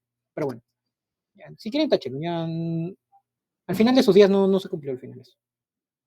Raptor con raptada, si bien les he dicho que justamente una forma de matrimonio es el iusus, ¿qué es lo que pasa? Mira, yo secuestré a esta persona para que él se casar con ella. ¿Yo me puedo casar con ella? No. Solamente se casa para darle a alguien la mano, mejor dicho, en ese aspecto. O al menos esa es la forma más civilizada que después se ocurrieron entre el iusus, del rapto en sí mismo. Obviamente que le he mencionado cuando justamente el raptor con la raptada se casaban, eso era en primera instancia. Ya en segunda instancia prohibieron eso, que justamente, ya si raptas a alguien, ya, pero que tiene que ser más que todo como si fuera un regalo, la mano de la mujer que raptaba, no para tuyo propio. Por eso es que en este caso, cuando lo he mencionado este aspecto, digamos que es voluntario, por eso les estaba tratando de que hay un vicio hasta cierto punto, porque la mujer no se casa justamente con la persona que está rescatando o salvando de su civilización. No, se va a casar con otra persona. Por eso le decía más que todo ese aspecto viciado de esta condición. A su vez, también está el adulterio y el cómplice. Aquella persona que sobrepasa de edad con un menor, algo similar a lo que son con los impúberes, así que ya no es necesario en ese aspecto. Curador con curadora, ya esos, y tutor con pupila ya son aspectos que seguramente ya van a ver con Carlos. Ingenuo, ¿se acuerdan? A ver, pregunta, ¿qué era un ingenuo? ¿Qué era un ingenuo? A ver, pregunta. Iván. Era un hombre libre que nunca había estado que nunca había sido esclavo. Correcto. Aquel hombre libre que nunca había sido esclavo, también se queda en ese aspecto, prohíbe justamente de casarse con una prostituta. ¿Por qué? Se preguntarán. Porque esta mujer, seguramente por vicios de su labor, si no me equivoco, y creo que lo he leído por una parte de eso, la labor de las prostitutas, para que se lleve a cabo, las castraban, hasta cierto punto. ¿Y qué hemos mencionado hasta con su muerto acá? Castrados no. Entonces, por entendimiento de su labor, se vuelve absoluto en ese aspecto. Ahora, senadores y mujeres, ya creo que lo he mencionado acá, bueno, los senadores o los magistrados, con mujeres de su misma ciudad, pero con otras ciudades sí se puede, así que bueno, ya saben ese aspecto. Los soldados en servicio activos, esto se hace porque no quieren generar vínculos con unas personas que posiblemente vayan a la guerra y que seguramente no sean tan, digamos, hasta cierto punto activos cuando estén justamente en el campo de batalla, porque seguramente su finalidad ya no va a ser seguramente ganar la guerra, sino sobrevivir para ver a su familia, y eso, bueno, va a afectar hasta cierto punto su rendimiento. Y los cristianos y herejes porque se quiere asegurarse de que sigan la misma religión. No se acepta en primera instancia, bueno, porque ya saben qué es lo que pasa después, que ocurren modificaciones y que después sí permiten justamente relaciones entre ambos. Pero bueno, ya esas son unas excepciones, pero bueno. En general, los cristianos no pueden casarse con otras personas que no tengan la misma religión, en general. Ya. ¿Hasta aquí alguna duda? Al menos con estos 8. Recordando que esto era plebeyos y patricios, y bueno, en primera instancia no se podían casar entre ambas clases sociales, pero después sí se permitió. ¿Alguna duda?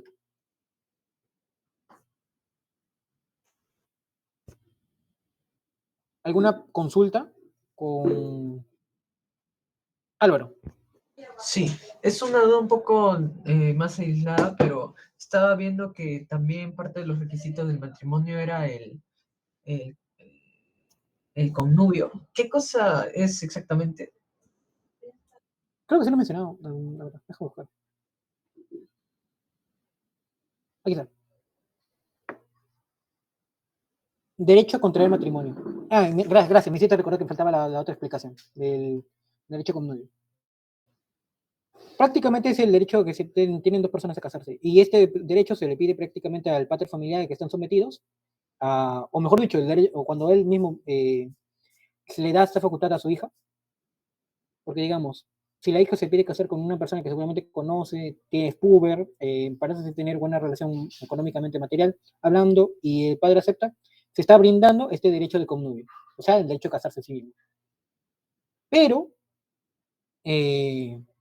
si esta persona no acepta brindarle este derecho connubio, estas dos personas, por ser civiles romanos, por haber nacido, por tener patria potestad en base a ellos, haber nacido dentro de una familia, digamos que estas dos tienen dos familias, él también tiene su familia, con su patria familiar y con su mujer, se le brinda una institución para que se puedan casarse, si no me equivoco. Esta institución se la llamaba, si no me equivoco, Alini, no, ese no es el Luxor in Mano, el Luxor in Mano. Este pedido que se le realiza al Estado para que le puedan reconocer en ese aspecto que se quieren casar, y si el Estado firma esto, va en contra del poder del pater familiar, lo limita en ese aspecto, pero se pueden casar. Entonces, en otras palabras, el derecho el connubio, o derecho a contraer matrimonio, brindado tanto por el pater familiar como por el Estado. Ya, ¿hasta aquí alguna duda con respecto a eso?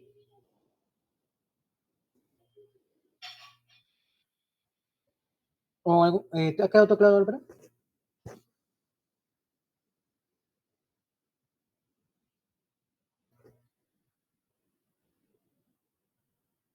Listo. A ver, ahora yo les pregunto a ustedes.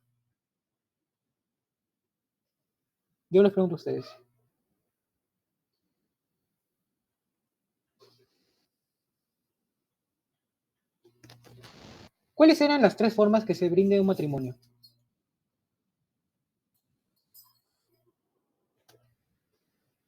¿Alguien quisiera responder eso? ¿Las 3 formas que se brinde un matrimonio? Disculpa, ¿cuál era la pregunta? No escuché esa parte. ¿Cuáles eran las...? Ahí está, Iván. A ver, Iván.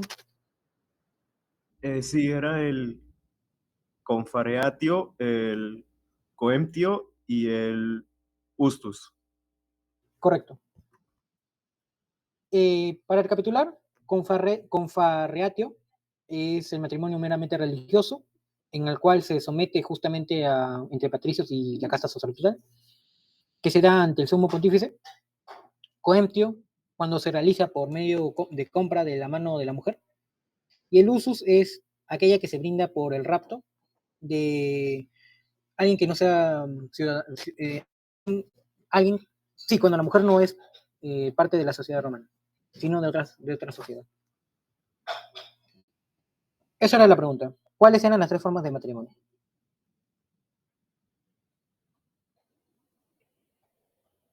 Ya, listo. Me están cortando por lo visto, así que voy a tratar de hacerlo más rápido esta asesoría.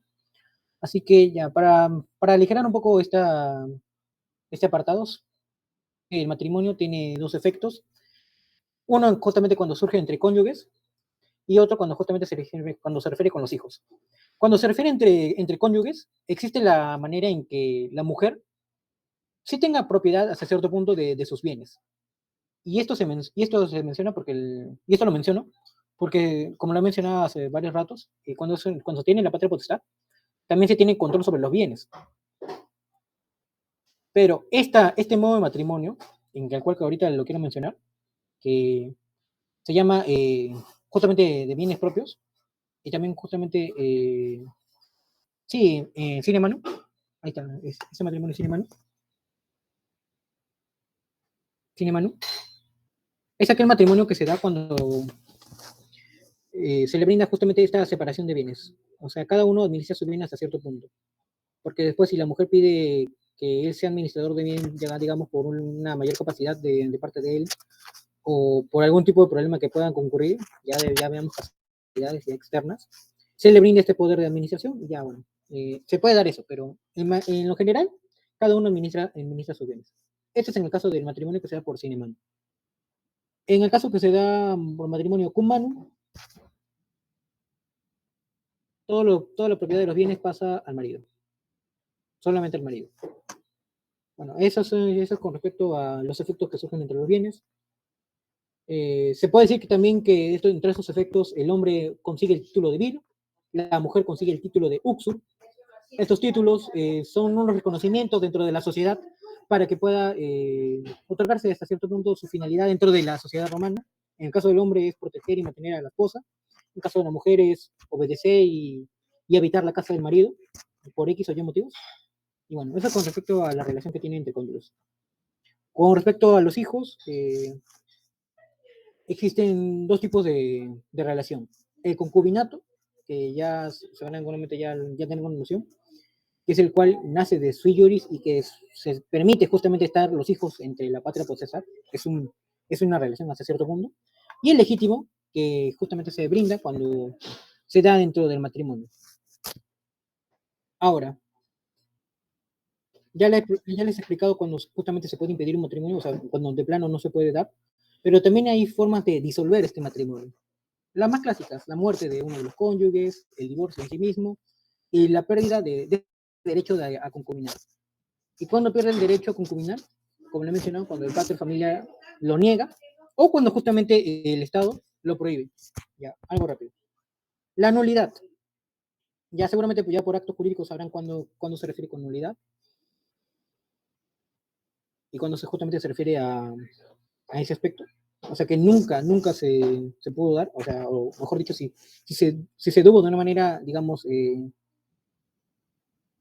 contra de las leyes, se anulan todos los efectos, por así decirlo, es cuando justamente faltaba algún requisito para su celebración.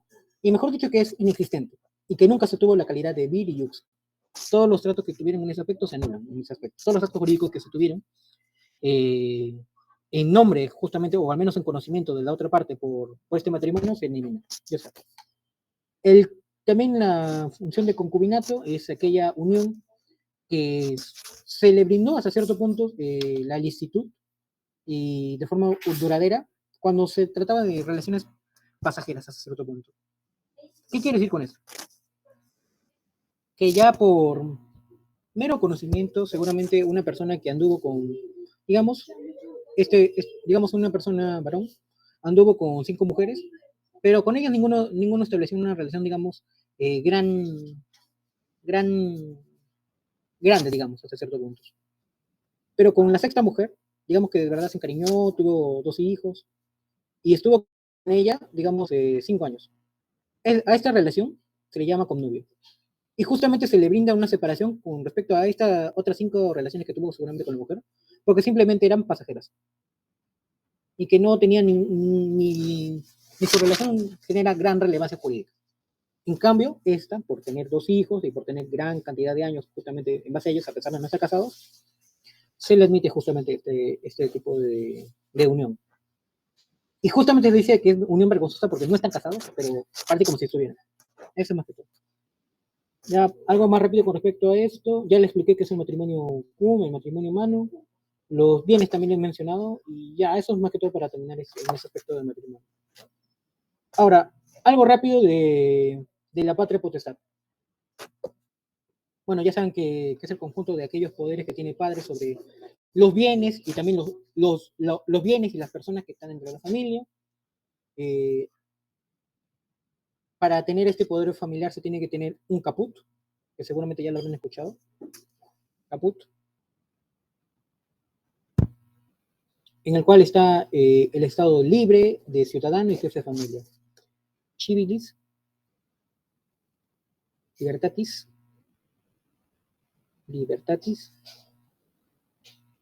y familiar.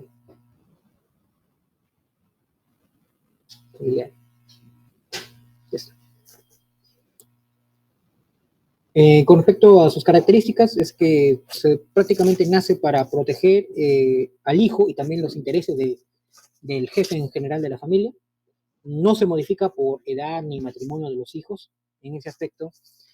En caso de que un hijo se case con otra persona y que él genere su propia descendencia, no evita que este hijo esté sometido al padre hasta cierto punto, y que también a su vez la esposa también esté sometida a su padre hasta cierto punto.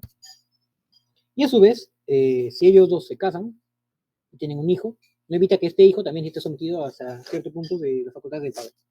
Eso no se quita. Se puede decir que para adquirir el poder la patria potestad se pueden dar dentro de 5 formas.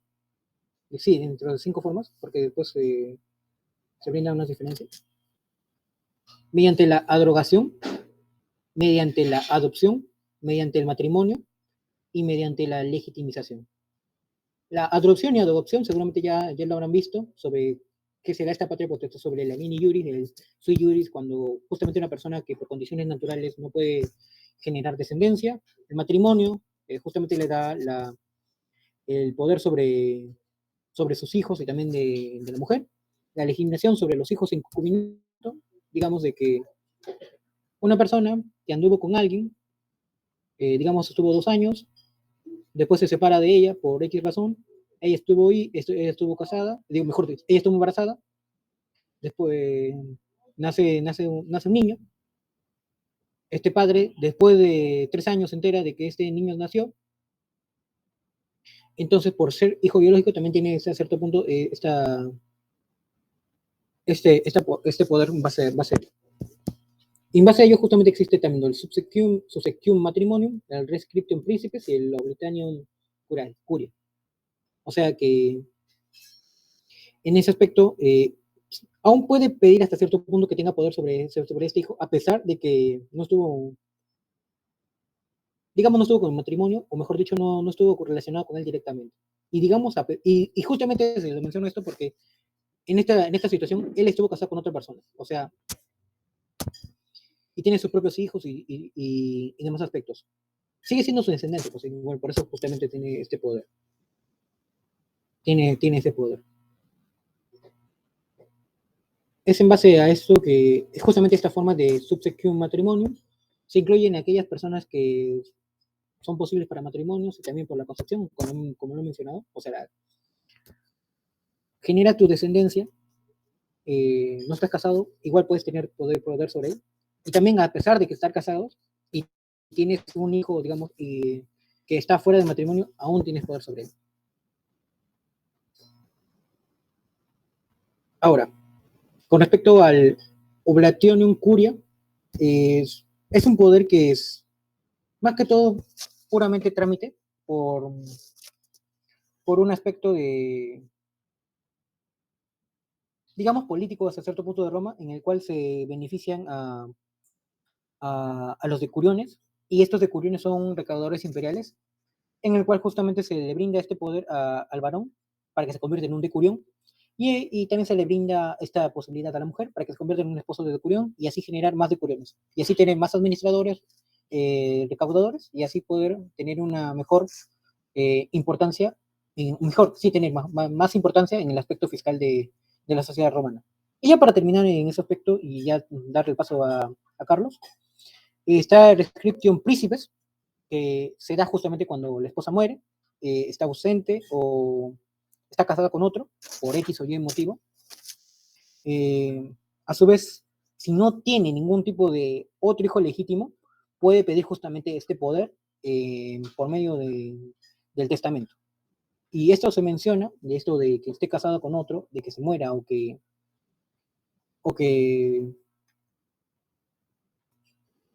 justamente está ausente, porque sucede que cuando mencioné justamente eso de soldados activos, por ejemplo, de soldados activos, porque justamente pueden, necesariamente no tienen que ser soldados activos, porque antes de que se diera este motivo, o sea, cuando esto estaba permitido, imaginemos que alguien iba justamente a la guerra, duraba 7 años, y durante estos 7 años, su esposa adquirió una enfermedad, digamos tuberculosis. Digamos que al tercer año de la guerra, ella muere. Pero él tenía hijos. Y estos hijos, a su vez, están desprotegidos porque su padre todavía faltan 4 años de que él regrese. Entonces, mediante la acción de la curatela, sí, la curatela, si no me equivoco, es la que le brinda la protección de vida a estos hijos para que no pueden pertenecer, mejor dicho, no caigan sobre una desprotección. Y cuando él regrese, pedir la poder sobre ellos. Y está. Algo creo que está fácil de entender en ese aspecto. Reitero, las 3 formas de esta clase de poder: el subsequium matrimonium, el rescriptum principes y el oblitanium cura. Subsequium matrimonio, aquel de los hijos que no nacen dentro del matrimonio establecido, que aún pueden tener poder sobre ellos. El rescriptum principes, para aumentar la tasa aduanera o fiscal en ese aspecto del imperio, de la sociedad romana, por medio de los decuriones, y el oblitonium curia, cuando justamente ocurren estas fatalidades en una casa hogar. ¿Hasta aquí alguna duda con respecto a la patria potestad?